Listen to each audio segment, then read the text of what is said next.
Okay, happy Wednesday. Today's lesson is on the tundra. So, if you were to compare and contrast some of these biomes, I would think about doing the tundra and the desert.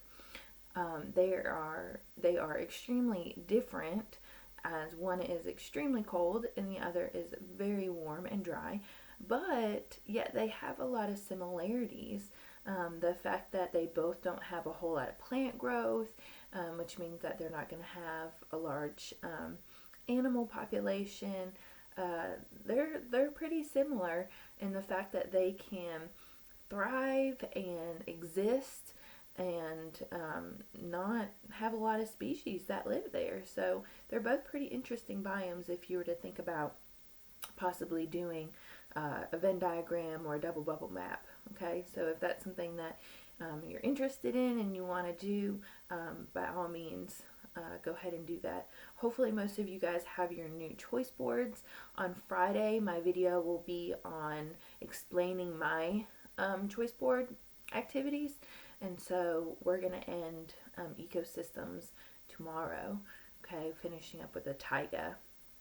So let's talk about the tundra, and I'm going to read from our book again. So this one is the tundra again. Hopefully some of you had a chance to at least flip through and see some of these awesome pictures and read a little bit about these biomes.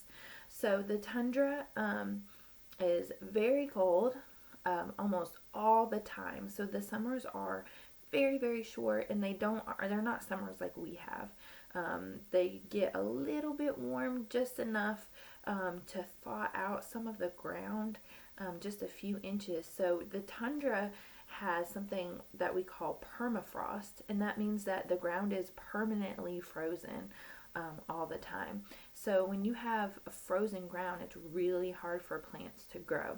So in those summer months, when those first couple inches of the ground thaw out, then you can have smaller plants that grow, but they're not going to last very long.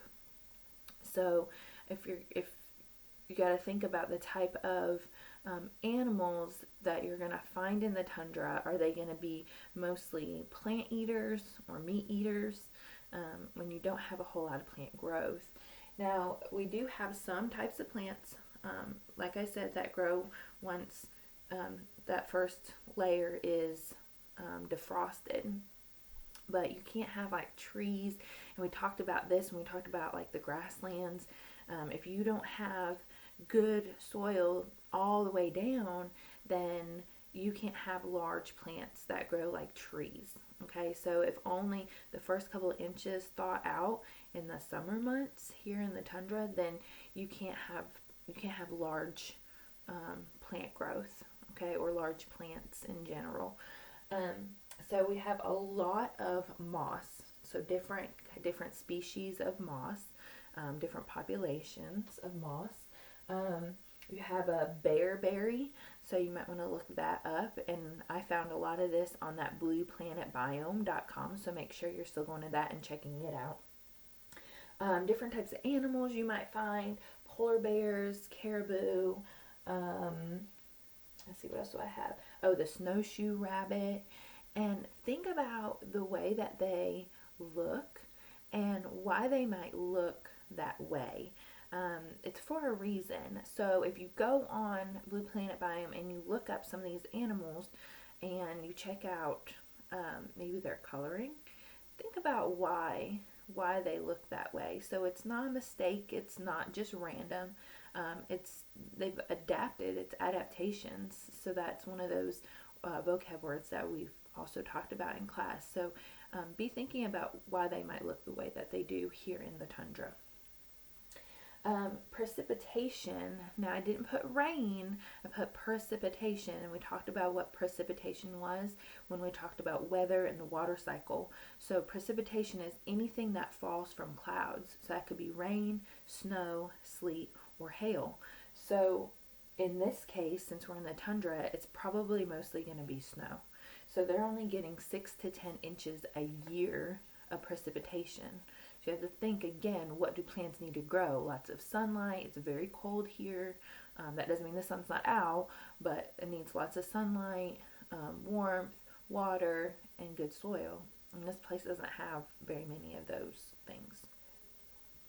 Um, okay, let me read a little bit from our book to give you a little bit more idea of what's going on in the tundra, and I'll let you look at some of the pictures as well. Okay, the Arctic Tundra has cold and dry and harsh climates. From September through May, the tundra is locked in winter icy grip. The ground is frozen as hard as stone.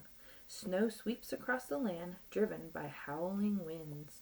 So not only is it freezing cold, but then you add on wind, and it makes it that much colder, right? Winter days are short. The nights are very long. So there you go. You're not getting very much sunlight for those plants to grow.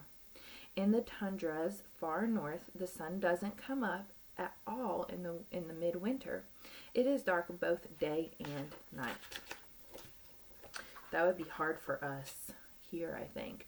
Thinking about getting up, going to school, going to the grocery store, trying to play outside, and it's always dark. Daytime and nighttime, it's dark for months. That would be kind of depressing, right? Having to never seeing the sunlight, make us very sleepy all the time. Yeah.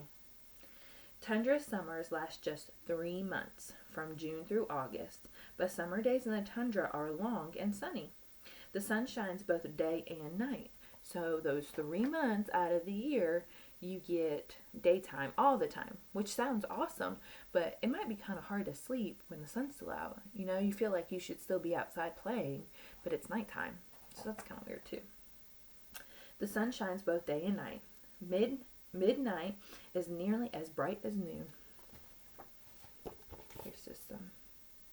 So this looks like some of the thawing out. So this was all ice, and since it's the summer months, you're getting some water there because some of that ice on the ground is thawed. That permafrost. At the beginning of the summer, sunshine and warm temperatures melt the snow that winter left behind. But because summer is so short, only the top few inches of the soil thaw out. Deeper down, the ground never thaws. This ground that is always frozen is called permafrost. We talked about that before. So here's some pictures.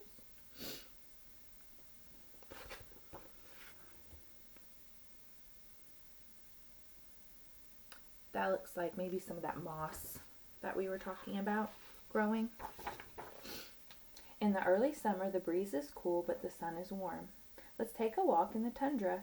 We can see what life is like in this biome near the top of the world. The surface of the tundra is getting soggy as it thaws. Feels how squishy the ground is beneath your feet. Because the permafrost, the water can't soak into the ground. So underneath you still have all that ice. So the water can't soak, so it just kind of sits on top. That's why your feet will be soggy. The water collects in low spots. There it forms shallow lakes and ponds. Parts of the tundra are dotted with these pools of water for most of the summer. Yet it rarely rains. So on higher ground, the soil can get very dry.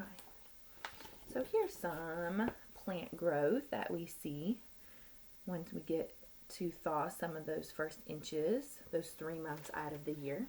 Let me see if I can flip around and show you some pictures of some animals here. Ooh, here's some, let me show you this. Here's some flowers that can grow. Maybe those are those bearberries. I don't know. You need to look that up. All right, let's look at some animals. There we go.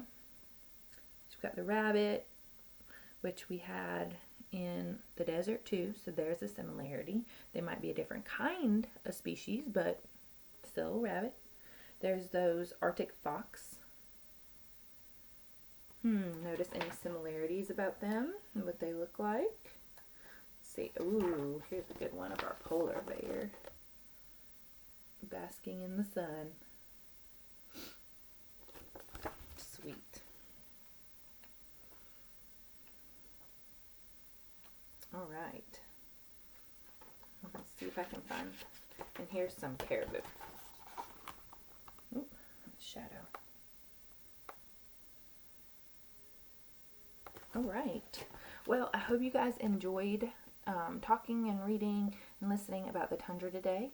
Feel free to go on and explore other websites and things if you're really interested in these places in the world, because they're really cool, right? We don't really get to experience that a lot. We live in one type of biome, and there's so many others that we haven't yet been able to explore or experience. So you need to be able to do that through books, and you can even do books on tape. You don't have to read them, through videos. Hopefully some of you got on and watched your Magic School Bus about the desert.